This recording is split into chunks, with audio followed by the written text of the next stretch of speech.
Good afternoon. Wanted to share just a quick couple of thoughts with you today.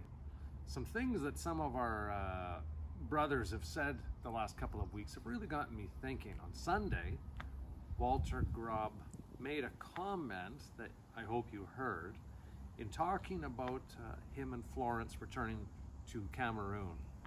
And he made the comment that yes, it would be safer to be home, but he felt that God, whatever his words were, that God wasn't finished with them yet there, or God wanted them there. And I would have loved to have put them on the spot and asked them, how do you know? How do you know when the Lord isn't finished with you with a certain task? And maybe we'll get Walter to think about that and shoot another video for us. But for me, one of the things that I often think about or hear is that we might think that we know that we're doing what is right when we can see the hand of God's blessing on what we're doing. Well, that begs another question that I've been thinking about, is how do we know when the Lord is blessing us? And the reason I've been thinking so much about that is because I was really struck by something Dan said last week, 2 weeks ago when he was preaching. If you remember, he was talking about Jesus and the miraculous catch of fish.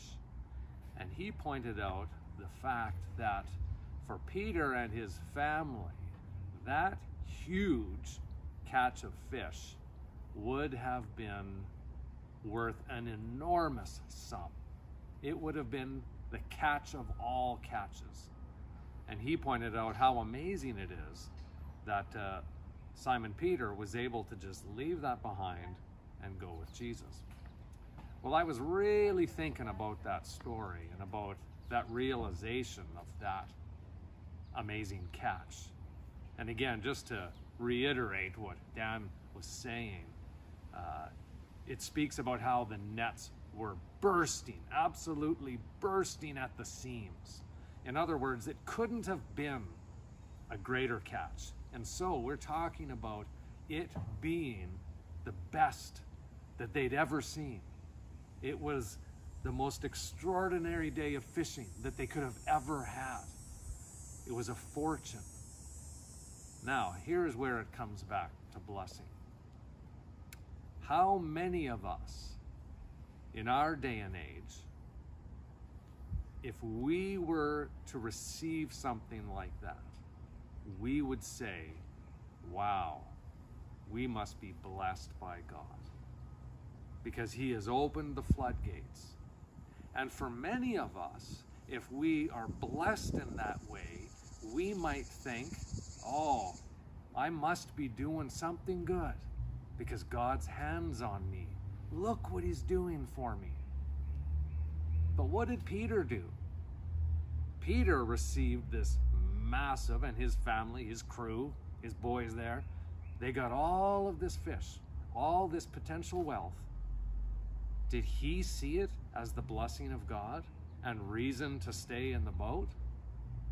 No, he basically ignored the blessing, but he understood where the real significance was. The person at the other end of the boat, or on the shore, whatever you want to say. Jesus was the blessing. Jesus was where he wanted to be.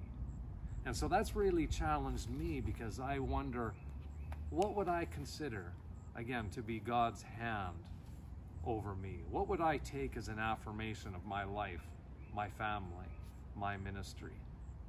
How many of us long for greater security or greater resources, and we would interpret that as his blessing? Well, Simon Peter reminds us that if we want to know where God wants us, if we want to receive his blessing, it's not by worldly riches, but it's by following Christ.